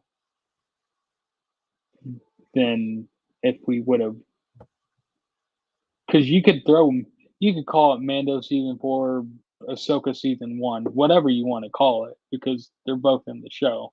Mm-hmm. Like, call it whatever you want. You could call it the Ahsoka and Mando show at that point. Like, if that's like, throw a season in there of both of them and like do it that way. That's what I would have wanted. Yeah. Yeah. I But to answer your question, like, yes, obviously this is a formula they should have been doing. Like the whole, and It it's should. not just the story, it's the whole package, right? Like, as much as I don't want to say it, lightsabers, uh, the Force, releasing the show on a Tuesday night, or At 8, even better, yes. Friday at 8 Yeah. Central Time. Like, the whole package is what they should have been doing the entire time. Like, So, because I think the original intention, and correct me if I'm wrong, and if this is how you felt about Disney Plus, because this is how I felt about Disney Plus. When it first came out that Disney Plus was going to be a thing, I'm like, oh, cool. We get basically movies in shorter episodes, but they're longer, right? And we would still get the movie style and maybe have a little bit of more or less dialogue, kind of like a 3-hour movie, essentially. sure. Like kind of like Avatar. There's a lot of dialogue in that story to fill up like what the world building and all of that is. Hmm. But I felt like with Avatar, like there's no filler in there to me. Like it's all about the overall story. At least within these first 2 episodes, like you're saying, there's no filler. It's just the story of it. Hmm. It's like it doesn't feel like there's should be filler in there. That's what Well, I it's like wish Disney. the most filler part of it to me is when they go to Corellia to investigate the hyperdrive situation. Yes, Uh, which and there, it that's gonna, Yeah, and like, but it but it doesn't felt feel like it. necessary. Yes, Whereas even looking back on just the Mandalorian season 2, crash landing on the ice planet, like, yeah, he was getting chased by the New Republic uh, X-wings, but was that whole episode, did that need to take place? No. Like, and the yeah, argument has always been that it was character development, but like, I'm sorry, I just saw fantastic character development between Sabine and Ahsoka, and and yet we get a none of it random frog lady episode. and none of it felt uh it didn't feel forced. It's like, Yeah, yes, would I always rather see like lightsaber fights? Sure, but like, if you're gonna give me backstory, if you're gonna give me it's got like, to be good backstory. It's got to be good yeah, story. That's the whole point of it.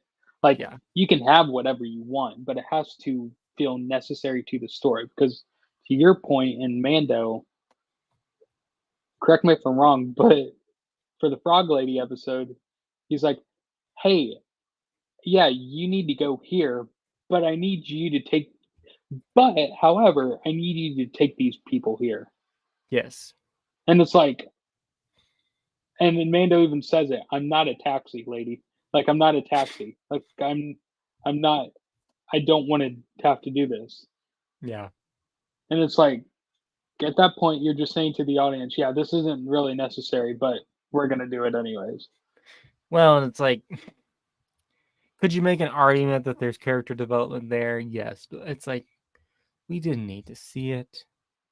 Like, It didn't need to happen. Like, it's not. Nobody goes back and rewatches that episode.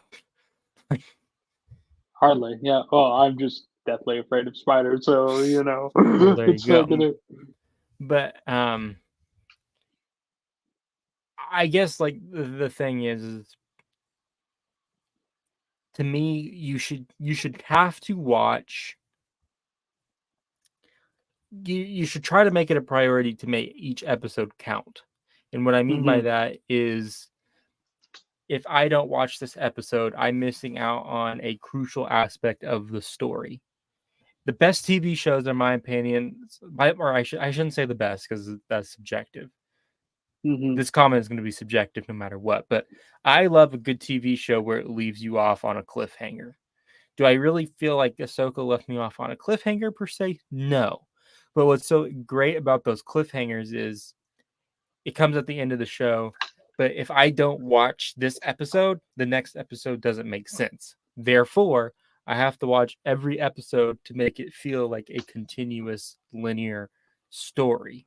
So what you're saying is you want it to be where each episode you have to watch it in order for it to make not okay. I guess have to is strong, but like it's can't miss TV. Like you want to be able to watch every episode as as quickly as possible. Essentially, like you Each can't miss it. episode, so in an 8 episode season, if I'm only going to Yeah. get 8 episodes, each Hmm. episode needs to be essential. Yes. I Is the word I would use to describe it. And a 16 episode animated series like The Bad Batch, no. When people complain about filler, I'm like, okay, the only reason why you're complaining about filler is because you're getting these episodes one at a time every week. And when you don't get something that you like, don't when you get something that you don't like and you feel like you've wasted your time by getting up at 2 a.m. or 3 a.m. or what have you, you're going to call it filler for sure. Whereas if you were just to watch it all the way through, it's like 20 minutes of your time. You'll consider it thriller, but it will be a distant memory. You won't have anything to do or talk about it. Like, I get well in a 16 episode show like that, like there's going to be episodes that aren't considered essential. well, and But that's the thing. I think it depends on the episodes of how many episodes there are. It depends on Mhm. episode, not length, because that implies time, but like the number of episodes, I guess. Sure, yes. But It like that's what I'm saying. In an 8 episode Ahsoka show, every episode needs to be essential for the story. However, yes, that doesn't mean that every episode has to be essential for the character, because yes, that's where like the Disney Plus essential episodes for Ahsoka come. Obviously, you can't make Clone Wars seasons 1 through 5, 7, Tales of the Jedi, Rebels. You can't make those all essential episodes to her character. You go yeah, through and you pick episodes that make it essential to her character. And yep, it's like, if we get what we're suspecting of, like Anakin meeting with Ahsoka and like her seeing her take the place of Anakin on hmm, or Obi-Wan on Mustafar, and Anakin talking to her and telling her, Snips, it's okay. Like, it's not your fault that I turned to the dark side. You didn't right, fail me, I failed you. Like, yeah, that's an essential episode for her yeah. character, but it also is an essential part of the story. So anyway, Yeah. Well, and like I think what it comes down to is the number of episodes because, like you're saying, the new. I know it's not. We can reference any Star Wars, I guess. Like Bad Batch was 16, right? yeah, Episodes. yeah. So reference Bad Batch, like you said, is every episode going to be essential for the characters? No, because there's going to be filler episodes. Hmm. But the O, like I said, there's an A and B plot. The A plot needs to always be there and feel like this is a necessary episode for Hmm. the characters. That doesn't mean what they're doing is necessary, but it needs to feel like for the audience that it is necessary. So I guess what I'm trying to say is like you have to make it to where the audience feels like this is a necessary thing that we are doing in order to, Yes. and that's kind of where the flavor of the week comes in. If you're going to do 16 episodes, but you have to really make sure you tailor it in a way for your audience. Well, So, but Tony says it really good right here, though. It's like, and I'll get back to your other comments, Tony. I just saw this one and it fit perfectly with what we were talking about. But he says filler. Remember the filler episode about the space whales? Dave was right. Not all episodes are filler.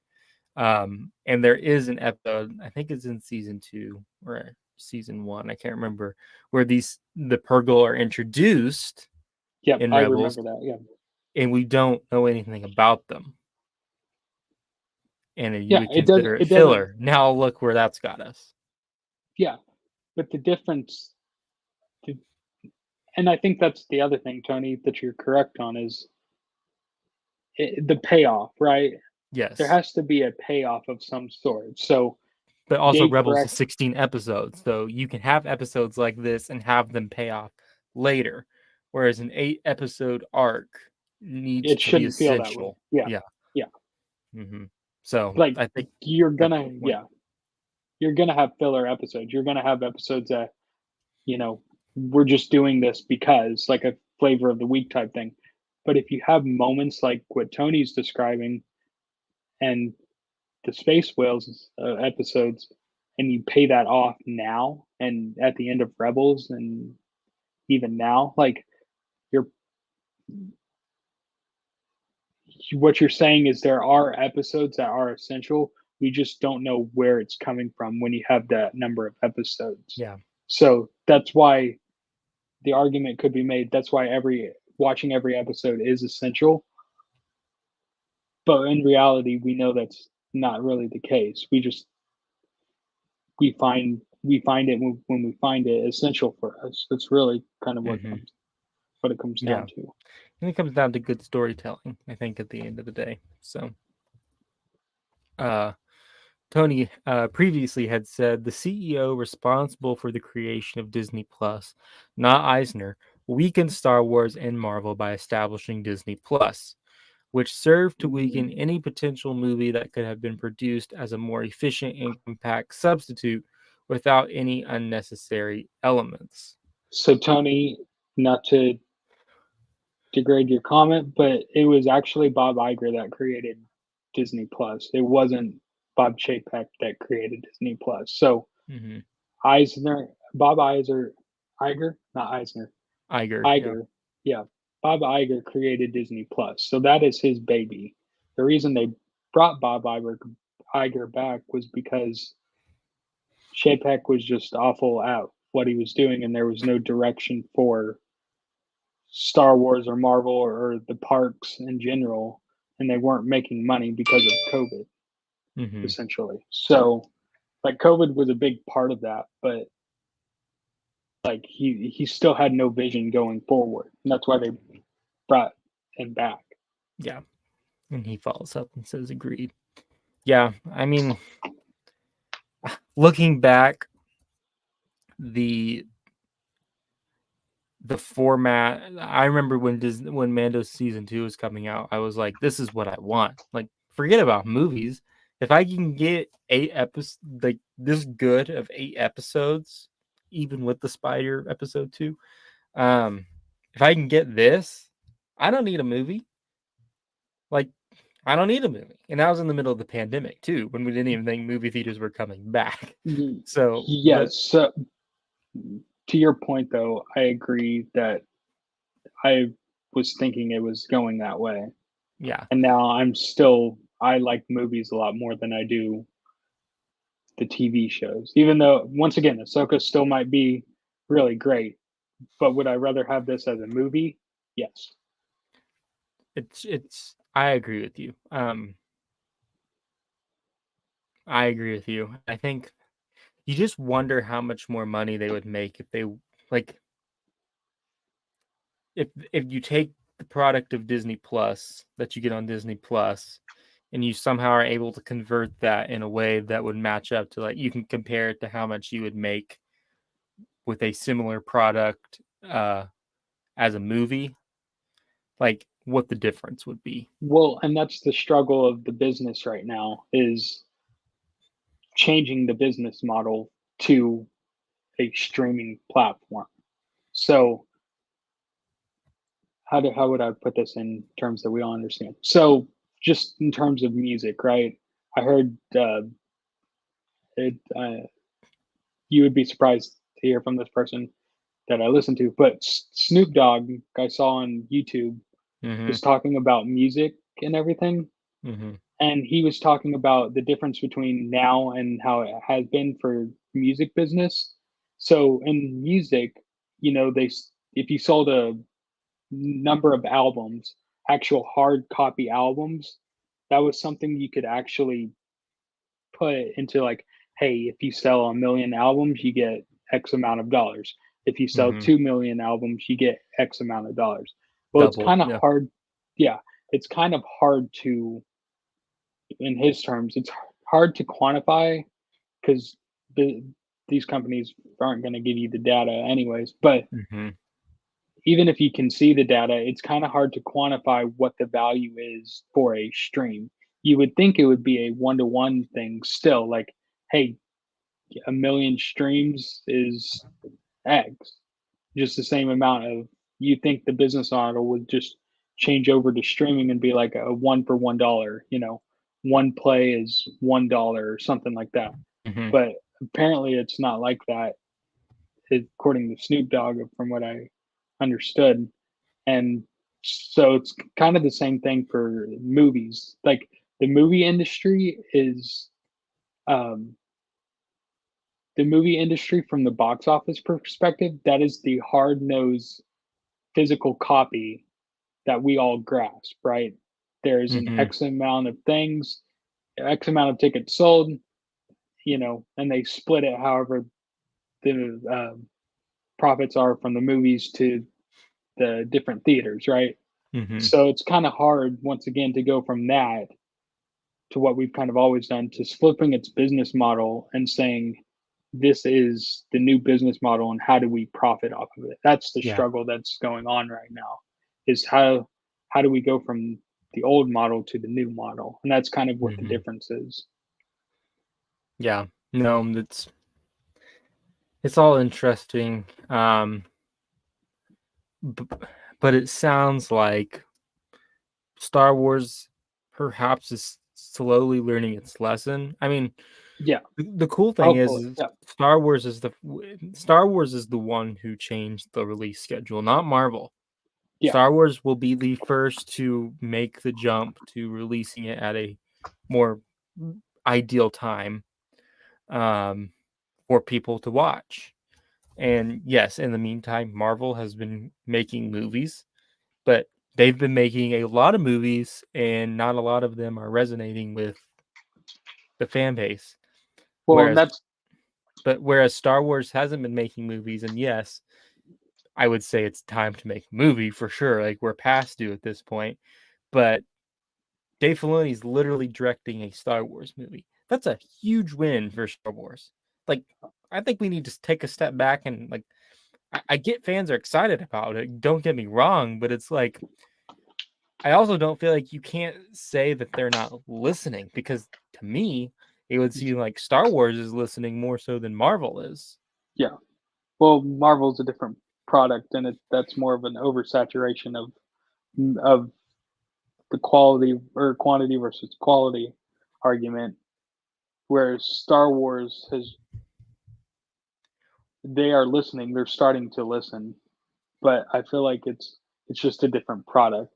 They're trying to go along the same path, but I think the reason Star Wars did it is, once again, I think it's a bigger IP and people realize, and Marvel has a lot of sway, but when Star Wars is good, everyone pretty much typically follows. That's how George Lucas has typically done the company. It's like, hey, he's been an innovator or whatever, and so they typically follow George Lucas. Mm-hmm. So if Star Wars is going to do something, probably the industry is going to change. Yeah. So that's a hope, but Well, but I mean, Disney is like other streaming platforms are not the first to release it on No. a night, but I'm no, just saying from Disney Plus perspective. sure. Tony says Obi-Wan would have been better as a movie. I would agree, but I still didn't like the story, Tony. If it would have been a It, movie, I may have been more disappointed, honestly. it would have been more bearable as a movie, but like he said, the story was not great. Yeah. Says, is the streaming model getting old? No, streaming will still be a thing, and will what is the new age of streaming, or is the new business model that everyone is going to go to. But the aspects of streaming, like once again, not getting meaningful content and like how would I say this? Meaningful content, Intriguing, intriguing engaging. content, engaging content. That's Hmm. what's the everyone like our old cable or all our cable packages that everyone still has, Hmm. that has cable. They pay for a certain they pay for a certain package, and so that's different than everyone is now trying to like on YouTube, like here on our channel, like everyone's fighting for eyeballs and how Hmm. long they can keep those eyeballs around. So whether you want to so that's like the struggle is everyone's wanting to keep as many eyeballs for as long as possible. So how do you do that? You get really good content and you keep the eyeballs on you. That's really intriguing, entertaining, and whatever adjective other words you want to use, like to keep those eyeballs around. That's the hard part because a cable package keeps people around, but you don't have to watch everything that you the cable package is whatever they say and give to you. Hmm. And you don't and you watch probably maybe 4 or 5 channels, right? I Hmm. mean, at least I do on my on our cable. So, I mean, I watch ESPN, uh, Fox, ESPN, I should say Fox Sports, um, ESPN. Maybe sometimes my mom will I be got on you. the new. It's not much. It's not much though. Yeah, it's not Yeah. much. Yeah. Um, yeah, I don't think streaming is getting old. I think it will be around for a long time. I think we're kind of experimenting with it though. Our companies are experimenting with it and seeing what works and what doesn't. And unfortunately, there'll be a few casualties along the way. Uh, but that's just part of experimenting. And hopefully, we're on the tail end of the experimenting, and they're starting to realize what works. Tony Yeah. says, "I agree with Joe with Marvel." Who's Joe? Are you Joe? Hello, Joe. Joe? Cotton Eye Joe. Joe. But he agrees with Joe.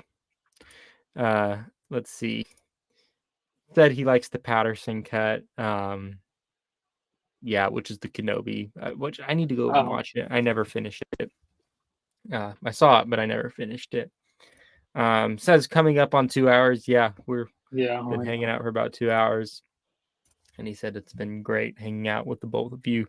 Been great to have you in the chat, Tony. Thank you for being a Yep, part of the thank you. channel.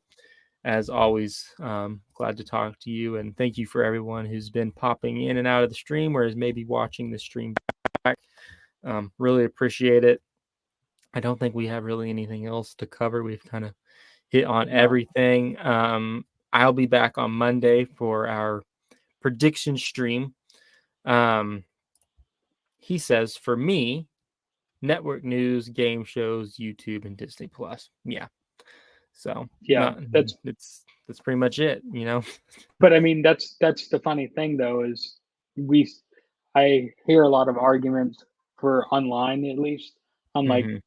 you know, cable's still a thing, but it's funny that like a lot of us are doing YouTube, Disney Plus, and then we have our like cable shows of like gaming shows, and then like network news, Yeah. like what Tony says. Like all our stuff is going to go towards streaming, because I'll watch you like he said, I'll watch YouTube and Disney Plus, and that'll be like my form of entertainment.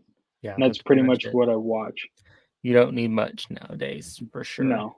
So, Well, and it's better because you can choose what you want to watch and choose what yeah, you want to pay for. Whereas the cable package, you're just paying for everything, and it's like I really needed 4 or 5 channels.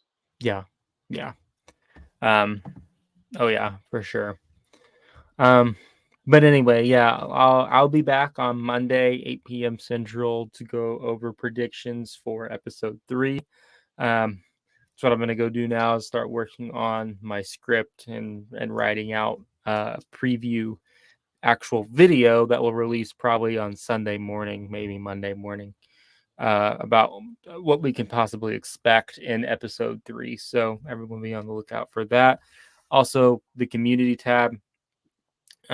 Make sure that you go look at the community tab. I'll be posting the link for the episode 3 predictions form that you can fill out, and then I'll read predictions on Monday's stream, so that you can have your voice heard as a senator of the channel.